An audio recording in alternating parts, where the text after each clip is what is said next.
What's up, guys? June here, and earlier today we got the first of the 4 new Slayer creatures that are coming out this month accompanying Raptor's Slayer Challenge, which is really exciting because each of these Slayer mobs looks like they're going to be very interesting. So I was doing my daily Raptor Slayer task, and let me tell you, these bastards hurt really bad.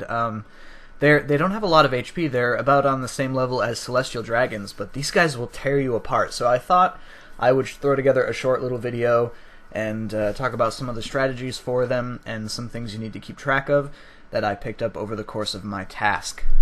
So the first thing is that even though the Wyverns have a listed weakness of fire spells, if you have tier 90 and you're using Overloads and Turmoil or Turmoil's equivalent, you can beat them just fine with any attack style, so don't feel obligated to use magic.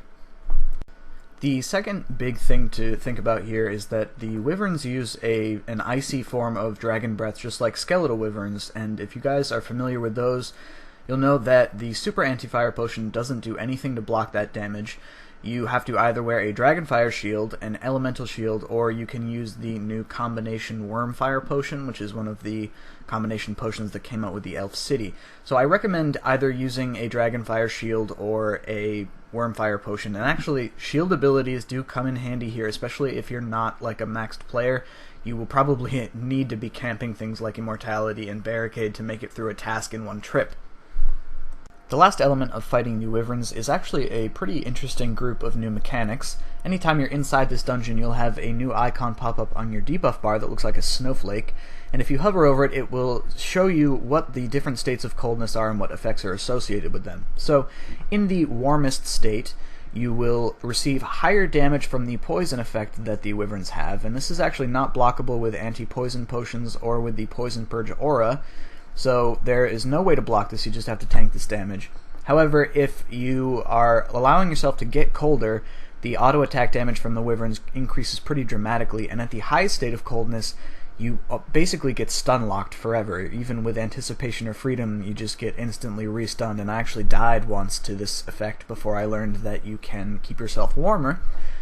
Scattered throughout the dungeon are the remains of campfires, and you can light these campfires and stand nearby them to reduce your coldness level, and I strongly recommend doing that. The damage from the poison effect is nothing compared to the increased auto attack damage and also compared to the stun lock, so definitely pick a spawn location next to a campfire and just kind of hang out there.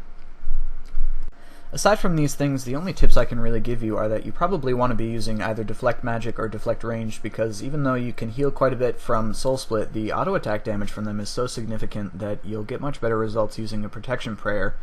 They're also susceptible to stuns, which means that you can use stuns to prevent damage for short periods of time, and this makes a really noticeable difference, especially if you're using magic.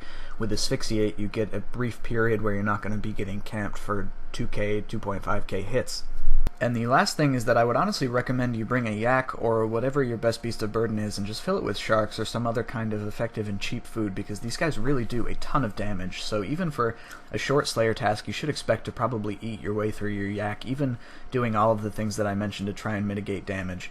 So hopefully this video was useful for you guys. Go and test them out. I find them very fun. The new crossbow is probably quite valuable right now, and I heard someone say that there's also some journal entries, some lore or something from them that I'm pretty interested to see later on.